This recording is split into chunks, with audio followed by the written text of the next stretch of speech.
Hello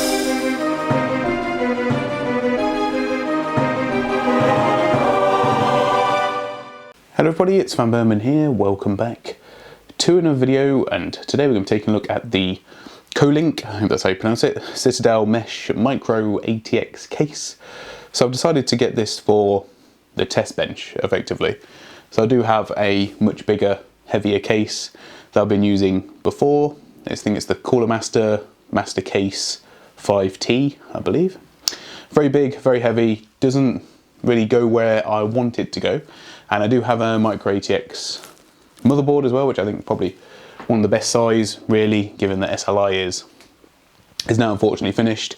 So we're not going to do a build today, we're just going to have a look at this particular case. I have taken it out of the box, but only to sort of gauge the size in my office for where I want to put it. I haven't taken it out of its, well, like plastic bag, effectively. So we'll start by having a look at that. Kolink, I've had one of their power supplies before. It was fine. And that's about it. That's all I know. They do cases, do power supplies.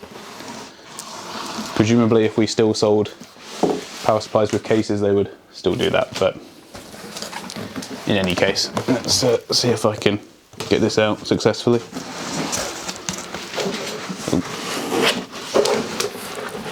He says.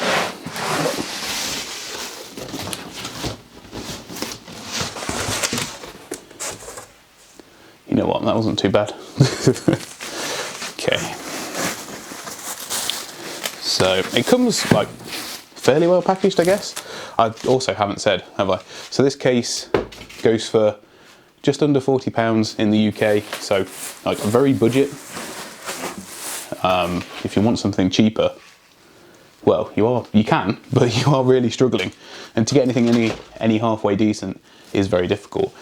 So I didn't want to spend too much money on the case for the test bench. So, you know, I sort of had a max budget of about £60, and I couldn't find anything that was better than, or on paper anyway, better than that for this money. You can get this in RGB if you want to. So instead of the 120mm fans it comes with, you get RGB versions instead. I'm going to be taking the fans out of this because I have fans to put in. But yeah, just, you know, just come with some fans.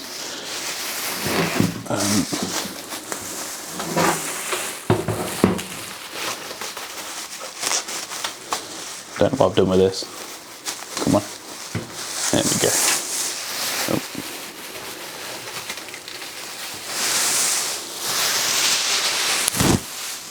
See, told you it's the first time I've taken it out. Right, let me just do a little bit of, oh no, finagling. Okay, no, there we go. So I'll take some closer images of it to mix in as and when. Where should we start? We'll start with the front. So the front here, we've got a mesh panel. It's not like very fine, it's more like the sort of older style, I guess, with the fairly big holes. I'm not sure if it's actually got, oh gosh, nope. Okay, without wanting to pull that too hard, I'm not sure if it's got another fan filter underneath.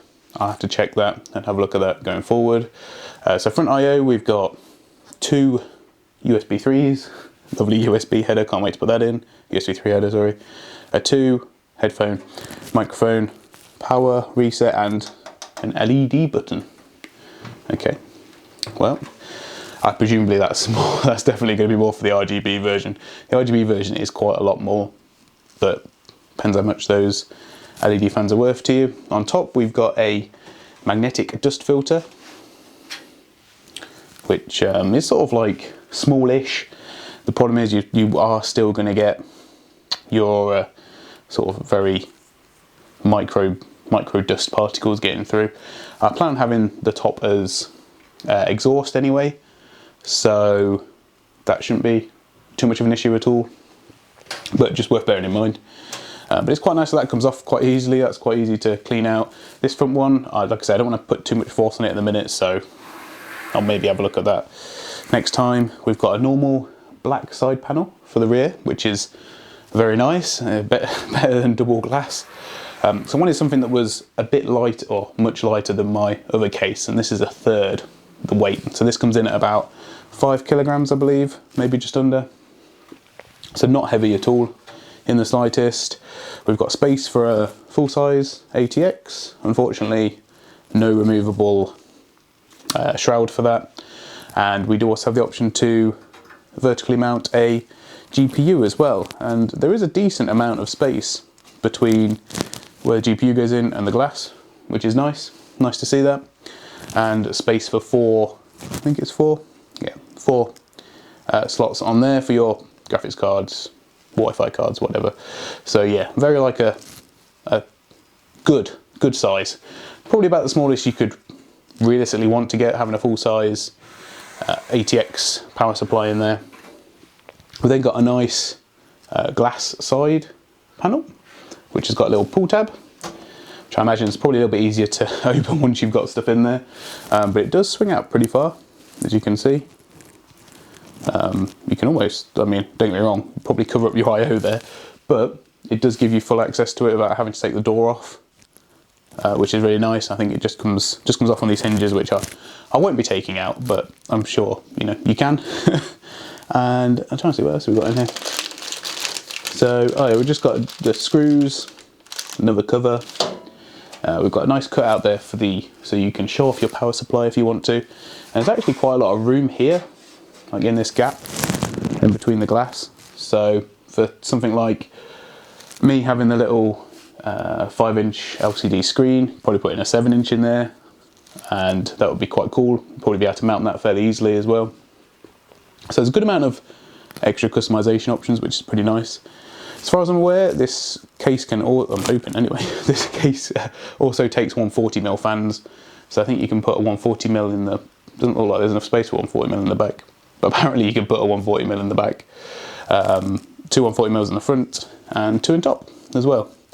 So we'll have to talk about radiator support and things and probably in a different video, but my plan is to put a 280 rail at the top, which I'm told will fit.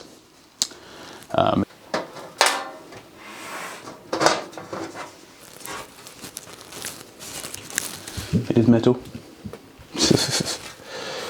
That's the thing that bothers you. So we've got space for one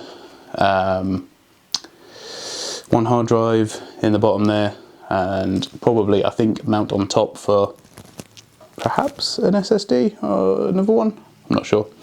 And then also obviously a fan filter for the power supply, which, let me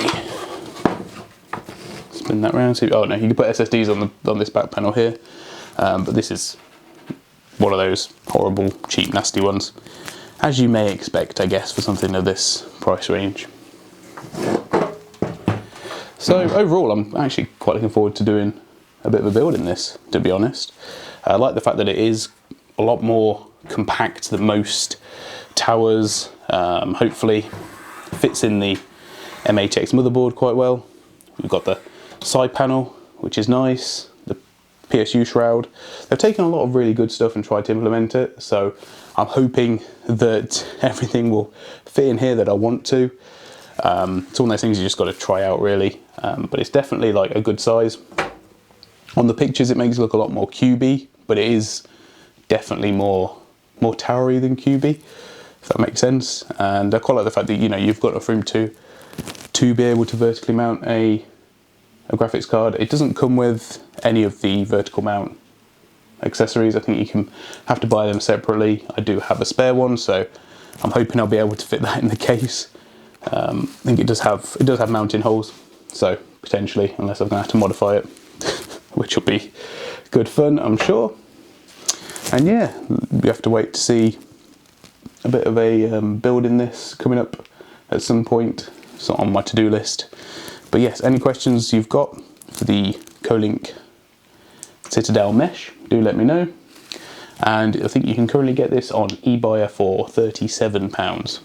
So not bad at all if you're looking for something with good, or hopefully good, airflow. I don't see why it wouldn't be. Lots of mesh. So yeah, anyway guys, thanks for watching, and I'll see you all in the next one. Bye for now.